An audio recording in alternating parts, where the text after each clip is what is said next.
Pixmania vous présente La vérité contre Anissé.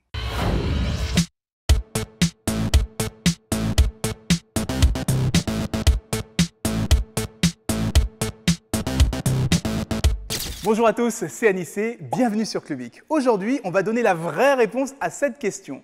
Pourquoi les touches des claviers sont-elles dans l'ordre AZERTY? Alors vous allez me dire, c'est l'héritage des premières machines à écrire, qu'on a choisi cet ordre pour ralentir la frappe et pour éviter que les marteaux s'en mêlent. Pas d'accord. J'ai une autre théorie. Si l'ordre des touches est AZERTY, ça n'a rien à voir avec les marteaux des machines à écrire, c'est simplement le résultat d'un coup marketing.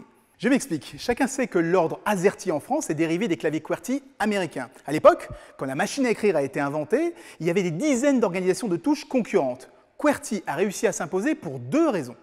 La première ligne a été optimisée pour écrire le mot typewriter, machine à écrire en anglais. C'était très pratique pour les commerciaux quand ils faisaient une démo. Ensuite, le constructeur a formé gratuitement les dactylos sur son clavier. Du coup, elles n'avaient pas envie d'apprendre autre chose. Et c'est comme ça que QWERTY est devenu le leader du marché et un standard de fait.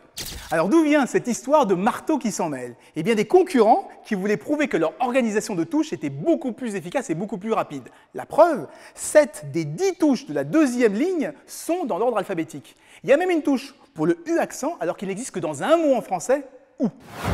Et il faut bien le reconnaître, cette légende de marteau qui s'en mêle a réussi à justifier une organisation de touches qui n'est pas du tout optimisée pour la frappe de texte, mais pour écrire un seul mot, typewriter. Enfin, ce n'est qu'une théorie, vous avez peut-être la vôtre. Voilà, c'est tout pour cette fois, on se retrouve très bientôt sur Clubic.